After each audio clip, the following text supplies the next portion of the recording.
A San Francisco reparations panel pitches $5 million each to black residents. I thought this was going to be a pretty interesting article. A San Francisco panel studying reparations has proposed a one time payment of $5 million to each black resident of the city deemed eligible as recompense for the decades of harm they have experienced, according to a report on Monday. A lump sum payment would compensate the affected population and will redress the economic and opportunity losses that black San Franciscans have endured collectively as a result of both intentional decisions and unintended harms perpetuated by city policy. The San Francisco African American Reparations Advisory Committee said in a draft report issued last month, according to Fox News Digital. The committee also proposed wiping out all debts associated with educational, personal, credit card, and payday loans for black households. The 15-member panel was established by San Francisco supervisors in May 2021. A separate task force created by California's legislature is also studying reparations. The Citigroup's report says reparation must be adequate, effective, prompt, and should be proportional to the gravity of the violations and the harm suffered. Now, here's the thing. The problem with reparations and people who try to go for reparations all the time, what people don't understand is that because America is like a mixing pot of all different kinds of people, people who were slaves back then are not really the same people now that were slaves in terms of their genetic history, right? Because by just saying all black residents, right? The problem with that is that you could have so many black residents from all different countries that have literally no ties to the history of slavery. Literally none. They could technically have no resident, no relatives that have any ties to the slave trade, right? Or anything related to that. So what, are you going to pay them reparations too? Does that make any sense? Not to mention, you could end up having some black residents actually be part white who might end up having ancestors that were slave owners, right? So what, now you're going to have basically people who might have had ancestors that were slaves and also ancestors that were slave owners that now, how are you going to do reparations for them? It just doesn't make any sense. You can't account for all the things that basically happened in the past. It's going to be pretty much impossible. And this is the thing. To try to clear up people's current choices for what was done in the past doesn't make sense. The wiping out of your current debt because of what occurred in the past doesn't make any sense at all. So it added that members of the black community demand reparations not to remedy enslavement, but to address the public policies explicitly created to subjugate black people in San Francisco by upholding and expanding the intent and legacy of chattel slavery. The report notes that while neither California nor San Francisco formally adopted the institution of chattel slavery, other aspects of segregation like white supremacy and systematic repression found in the legal system, social codes, and extra-legal actions were designed to exclude blacks. To be initially eligible, applicants must be 18 and show they have identified as black or African American on public documents for at least 10 years. Hey! Do you see the wording on the sentence? Identified. So let's say that you're a white person and for the last 10 years you have identified as black or African American on public documents. Does that mean that you're now eligible for this? Like, does that make any sense? Identified? What the heck is going on?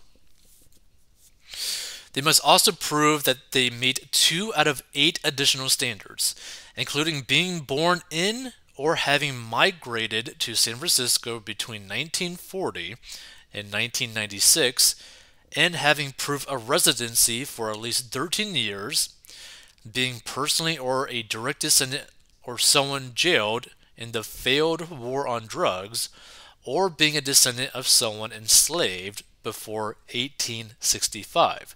Now, I do like that they're trying to make some like specific requirements for this, but the thing is, there's a lot of people that were jailed in the war of drugs that technically should have been arrested because the amount of crimes that they potentially broke, right? So that's something to keep in mind too.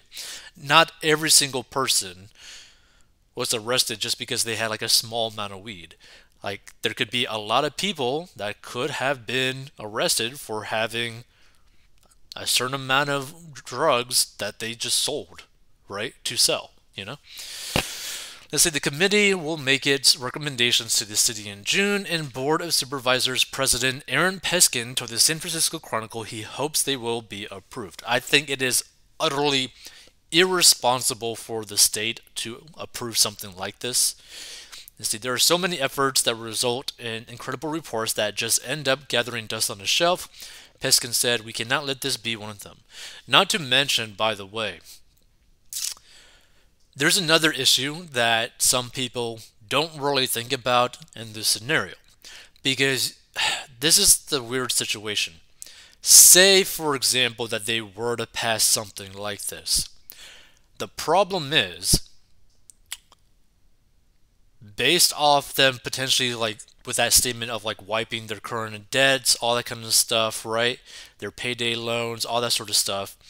It shows that some of the people that may be getting this money are also extremely bad with managing their money. So what's going to happen if you just give someone $5 million cash in a lump payment that manage their money so badly that they did payday loans and have a bunch of credit card debt and a bunch of student loan debt? What do you think is going to happen? Do you think they're just automatically going to be good at managing their money? No. If anything, every single one of them, or the majority of them, is going to be basically wasting or blowing through the $5 million that they get. This is the problem. You can't just give people money like this. There's always a side effect to it.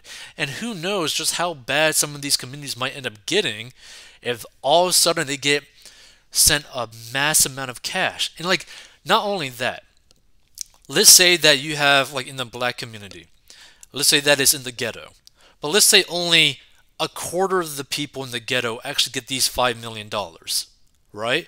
What do you think the other 3/4 of the people in the ghetto are going to do? Well, they're going to be like, "Oh yeah, that's so nice, you got $5 million. No. They're going to go get that money. It's going to become like a war zone.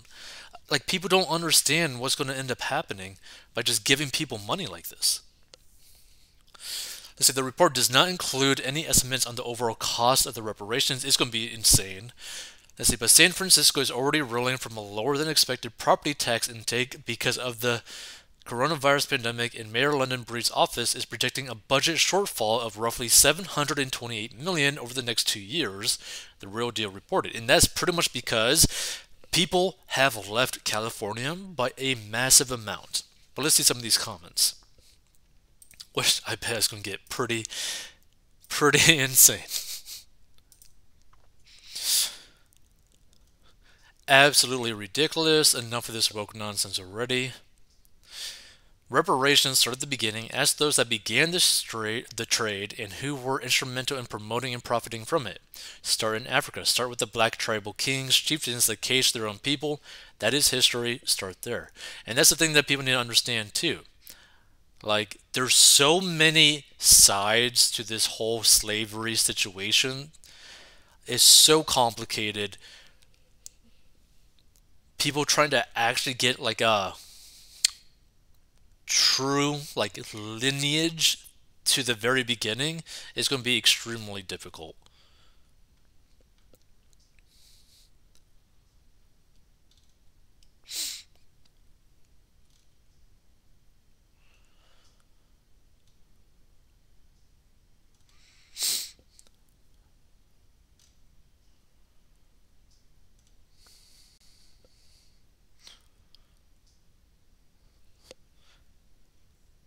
Once again, indigenous people are left out of the conversation.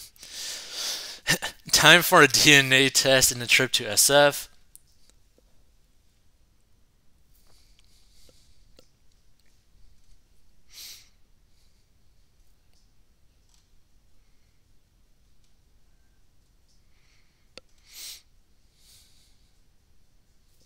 Move out of there and don't give your tax money to these people. Let the panel pay for the reparations.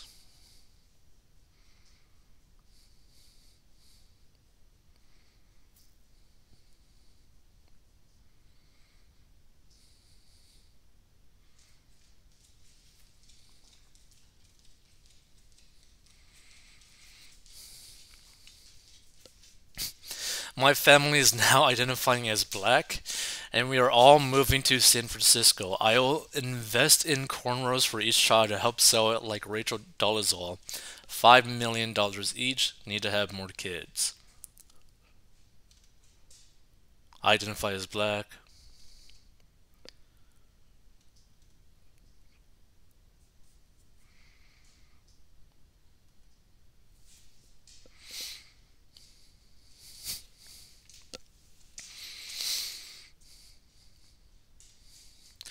Let's see. Number one, where's the money coming from? Number two, don't stop there. What about the Indians and Asians and the Mexicans too? They were enslaved too. To not include them is racism at its worst.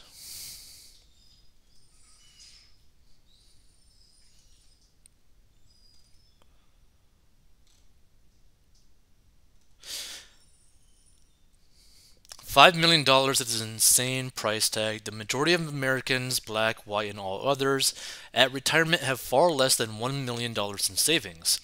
This kind of lunacy should be a strong message to those taxpayers who have not relocated out of California to do as soon as possible. Here's the thing, I feel like if anyone's living in California, do your best to try to move to a different state because it seems like this state is just completely losing its mind, honestly.